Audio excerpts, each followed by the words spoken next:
ಲಕ್ಷಾಂತರ ವಿದ್ಯಾರ್ಥಿಗಳ ಕನಸು ಧೂಳಿಪಟ. ಹಕ್ಕುಗಳ ರಕ್ಷಣೆಗಾಗಿ ಬೀದಿಗಿಳಿದು ದೆಹಲಿ ಗದ್ದುಗೆಗೆ ಎಚ್ಚರಿಕೆ ನೀಡಿದ ಯುವ ಭಾರತ. ನೀಟ್ ಪ್ರಶ್ನೆ ಪತ್ರಿಕೆ ಸೋರಿಕೆ ಹಗರಣವನ್ನು ಖಂಡಿಸಿ ಕೇಂದ್ರ ಸರ್ಕಾರದ ವಿರುದ್ಧ ಪಂಜಾಬ್ ಯುವ ಕಾಂಗ್ರೆಸ್ ಮೊಹಾಲಿಯಲ್ಲಿ ಬೃಹತ್ ಆಕ್ರೋಶದ ಮೆರವಣಿಗೆ ನಡೆಸಿತು. ಯುವ ಕಾಂಗ್ರೆಸ್ ರಾಷ್ಟ್ರೀಯ ಅಧ್ಯಕ್ಷ ಉದಯ್ ಭಾನು ಚಿಪ್ ನೇತೃತ್ವದಲ್ಲಿ ನಡೆದ ಈ ಬೃಹತ್ ಆಂದೋಲನದಲ್ಲಿ ಸಾವಿರಾರು ಯುವಕರು ಒಗ್ಗಟ್ಟಾಗಿ ತಮ್ಮ ಹಕ್ಕುಗಳಿಗಾಗಿ ರಸ್ತೆಗಿಳಿದು ಗುಡುಗಿದರು.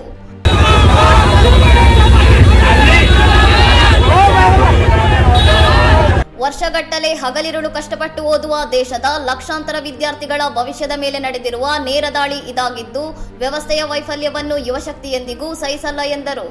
ಪದೇ ಪದೇ ನಡೆಯುತ್ತಿರುವ ಇಂತಹ ಪರೀಕ್ಷಾ ಕ್ರಮಗಳು ಮತ್ತು ಪೇಪರ್ ಲೀಕ್ ದಂಧೆಗಳು ಈಗಾಗಲೇ ನಿರುದ್ಯೋಗದಿಂದ ಕಂಗಾಲಾಗಿರುವ ಯುವಜನತೆಯಲ್ಲಿ ತೀವ್ರ ಹತಾಶೆ ಹಾಗೂ ಅಭದ್ರತೆಯನ್ನು ಮೂಡಿಸಿವೆ.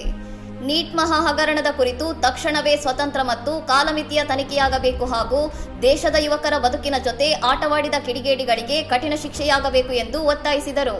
ಇನ್ನಷ್ಟು ಸುದ್ದಿಗಳಿಗಾಗಿ ನೋಡ್ತಾ ಇರಿ ಸೌರಂ ಟಿವಿ.